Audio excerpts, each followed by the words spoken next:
ನಮಸ್ಕಾರ. 22-23ಕ್ಕೆ ನನ್ನ ಮದುವೆ ಅಕ್ಕನ ಮಗಳ ಜೊತೆನೇ ವೈಭವ ಗಾರ್ಡನ್ ಅಯ್ಯಪ್ಪ ಸ್ವಾಮಿ ದೇವಸ್ಥಾನ ಹತ್ರ ಎಲ್ಲರೂ ಬಂದು ನನಗೂ ಆಶೀರ್ವಾದ ಮಾಡಿ. ನನಗೆ ಮತ್ತು ನಮ್ಮ ಅಕ್ಕನ ಮಗಳನ್ನ ಮದುವೆ ಆಗ್ತಾ ಇದ್ದೀನಿ. ಎಲ್ಲರೂ ಬಂದು ನನಗೆ ಆಶೀರ್ವಾದ ಮಾಡಿ.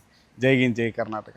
ನಮ್ಮ ಅಣ್ಣನ ಮದುವೆ ಇರೋ ಕಾರಣದಿಂದಾಗಿ ನಾವು ತುಂಬ ಬ್ಯುಸಿ ಇದ್ದೋ. ಇನ್ನು ನಾವು 9 ದಿನ ಬಾಕಿ ಇರೋವಂಥದ್ದು.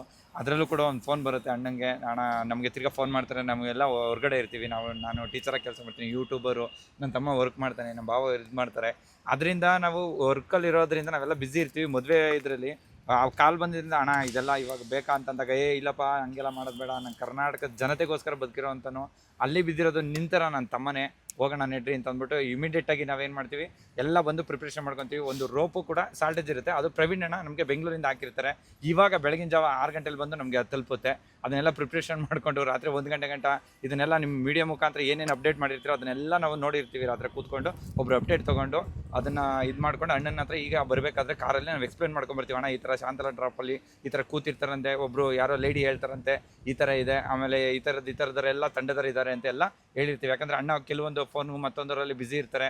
ಆ ಕಾರಣದಿಂದಾಗಿ ಅವರು ಜಾಸ್ತಿ ನೋಡಿರಲ್ಲ. ಆಮೇಲೆ ನಮ್ಮ ಟೀಮ್ ಅಂತ ಕರ್ಕೊಂಡಾಗ ನಾವೇನು ಮಾಡ್ತೀವಿ, ನಮ್ಮ ಟೀಮ್ ಅಂತ ಕರ್ಕೊಂಡಾಗ ನಾವೆಲ್ಲ ಇದನ್ನು ಸರ್ಕ್ಯೂಟ್ ಮಾಡ್ತೀವಿ. ನನ್ನ ತಮ್ಮ ಆಗಿರ್ಬೋದು, ಎಲ್ಲ ಎಜುಕೇಟೆಡ್ ಇರೋರು ಕೆಲವೊಬ್ರು. ನಾವು ಈಗ ಅವ್ರ ಜೊತೆ ನೀವೆಲ್ಲ ವಾಲಂಟಿಯರ್ ಬಂದಿರೋದು. ನಾವು ಯಾವಾಗಲೂ ಜೊತೆಲೇ ಇರ್ತೀವಿ. ಯಾವಾಗಲೂ ನಾವೇನಾದ್ರೂ ಇವತ್ತು ಇಷ್ಟು ಜನ ಇದೀವಿ ಅಂತಂದ್ರೆ ಇವ್ರು ಸಾಕಿದ ಮಕ್ಕಳು, ಇವರು ಬೆಳೆಸಿ ದೊಡ್ಡವ್ರು ಮಾಡಿದಂಥವ್ರು. ಇವತ್ತು ವಿದ್ಯಾಭ್ಯಾಸ ನಾನು ಮುಂಚೆ ಹುಡುಗರನ್ನೆಲ್ಲ ಸಾಕಿ ಓದಿಸಿ ಟ್ರೈನಿಂಗ್ ಕೊಟ್ಟನಲ್ಲ, ಆ ಹುಡುಗರೇ ಎಲ್ಲರೂ.